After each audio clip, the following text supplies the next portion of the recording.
वडनेर भैरव येथे 7 मार्च शनिवार रोजी चांदवड तहसीलकडून छत्रपती शिवाजी महाराजस्व समाधान शिबिर राबविण्यात आलं.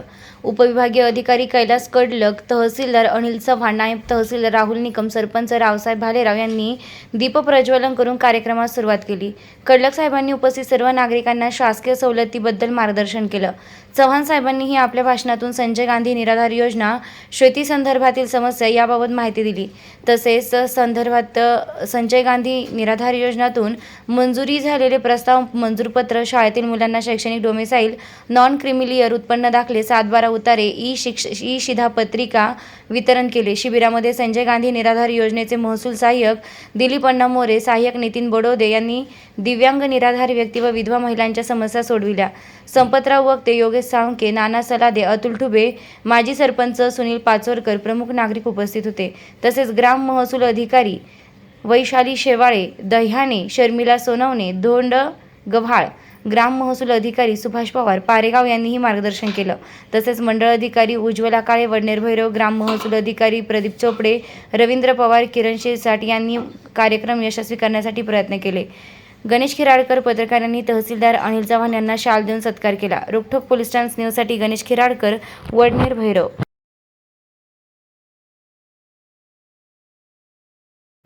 सर्व व्यासपीठावर शासकीय अधिकारी, सर्व ग्रामपंचायत सदस्य, सगळ्या क्षेत्रातले राजकीय अधिकारी, समोर बसलेले सगळे लाभार्थी, खऱ्या अर्थाने आज या शिबिराचा आपण पुरेपूर त्याचा उपयोग घ्यायचा आणि त्याचा फायदा उचलायचा आहे. त्याचं कारण असं आहे, आता सब रजिस्टर साहेबांनी आपल्याला ज्या काही सांगितलं ते खऱ्या अर्थाने कुटुंबाच्या विभागणीच्या हिशोबाने किंवा कुठल्याही त्यांनी जे मार्गदर्शन केलं आता आपल्याला ते खूप गरजेचं आहे, खूप चांगलं केलं. असंच आता तहसीलदार साहेब किंवा प्रांत साहेब किंवा अजूनच शासकीय अधिकारी जे आपल्याला सूचना करणार आहे, त्या सूचना करीत असताना जी काही तुम्हाला अडचण आली, कोणाला चांदवडपर्यंत जाऊन आपलं काम नाही झालं, त्या सगळ्या लोकांनी ग्रामपंचायतमध्ये येऊन जरी भेटले तर आम्ही त्याचा पाठपुरावा करून आणि तुमचं काम सर्व मार्गी लावायचा प्रयत्न करू.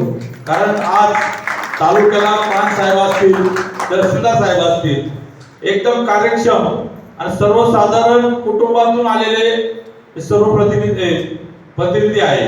त्याच्यामुळं तुम्हाला जर नाही शक्य झालं तर तुम्ही आम्हाला ग्रामपंचायत मध्ये आम्हाला सांगितलं तर आम्हाला कुठला कमीपणा नाही.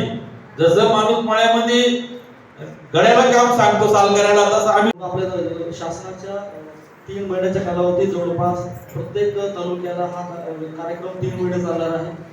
प्रत्येक महिन्यात 2-2 सर्कल वाईज आपण कार्यक्रम राबवतो आहे. उद्देश आपला हाच आहे की बाबा आपल्या ज्या योजना असतील त्या आपल्या तळागाळापर्यंत पोहोचवणं. ज्या प्रकारे आपण चर्चेला गेलेले आहेत.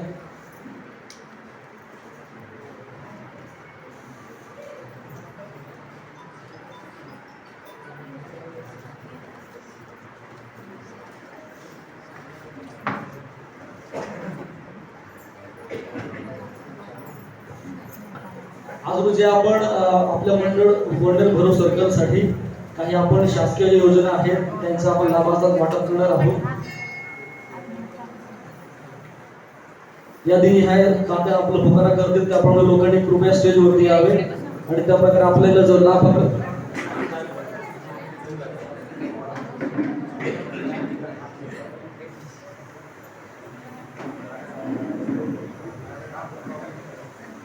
मी प्रांताधिकारी सरांकडे माहिती देतो जे आपल्याला देश भाषण करतील.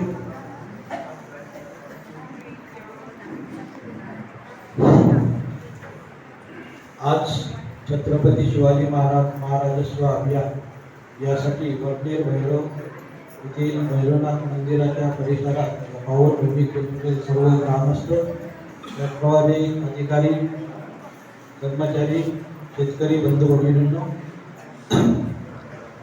हे जे काही शिबिर आहे हे आपण या महिन्यात 2 मंडळात घेत आहोत. तुमच्या 2 वेगळ्या मंडळात घेतो. मला माहीत आहे की आपण उत्पन्नाचे दाखले जे काढलेले आहेत ते 31 मार्च पर्यंत चालणार आहे, परंतु 1 एप्रिल नंतर आपल्याला नवीन उत्पन्नाचे दाखले आपल्या मुलांच्या शिक्षणासाठी किंवा नोकरीच्या कामासाठी लागणार आहेत. जे आज 10वी 12वी मध्ये मुलं आहेत त्यांना डोमिसाईल नॅशनॅलिटी हे 2 दाखले आताच काढता येतील. 10वीच्या आत 8वी 9वी 10वी सुद्धा काढता येतील. त्याला फक्त त्यांचा अर्ज, त्यांचं स्वतःचं शाळेतील दाखला लागेल की जन्मतारीख काय आहे, जन्मस्थान काय आहे, जन्मस्थळ काय आहे याच्याबद्दलचं, आणि वडिलांचं शाळा सोडल्याचा दाखला. 2 पुरावे असतात की तुम्हाला डोमिसाईल नॅशनॅलिटी म्हणजे तुम्ही महाराष्ट्र राज्याचे मूळ रहिवासी आहे आणि तुम्हाला ज्यावेळेस ॲडमिशन घ्यायचं त्यावेळेस तिथं तुम्हाला प्रेफरन्स मिळतो. इतर राज्यातील मुलांच्या ऐवजी तुम्हाला प्रेफरन्स, इतर राज्यातील लोकांनी तुमच्या जागा अडवू नये म्हणून डोमिसाईल सर्टिफिकेट महत्त्वाचं आहे. ते सर्वांनी शाळेकरी मुलांनी किंवा आपले जे शाळेत जाणारे मुलं आहे 10वी 9वी 8वी या पुढील 8वीच्या पुढील सर्व मुलांना नॅशनॅलिटी आणि डोमिसाईल हे काढणे आहे. त्याला काही वेळेची 31 मार्च काय अट नाही, फक्त उत्पन्न दाखला आणि नॉन क्रिमिनल मात्र तुम्हाला नव्या वर्षाचा पाहिजे असेल तर 1 एप्रिल नंतर काढणे आवश्यक आहे.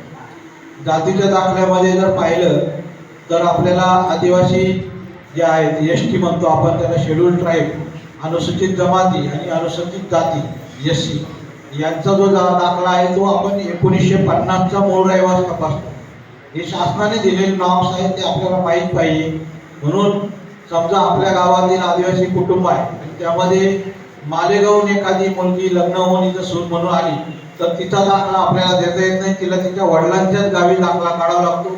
हा जो बेसिक फरक आहे तो आपण लक्षात घ्या. पितृसत्ताक पद्धतीने जात मिळते, त्यामुळं पित्याचा रहिवास जिथं आहे त्या ठिकाणी 1950 साली राहत असेल तर त्या तालुक्यात आपल्याला दाखला काढावा लागेल. त्यामुळं बरेचसे दाखले आम्हाला समजावं लागतं की तू मालेगावला जाऊन काढ आणि इथे टाकू नका, तुमचा वेळ आणि पैसा वाया जाईल.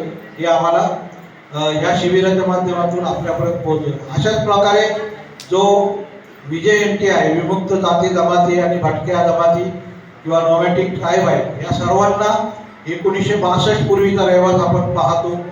त्यांनी 1962 त्यांच्या वडिलांचा आजोबाचा पुरावा दिला तर आपण त्यांना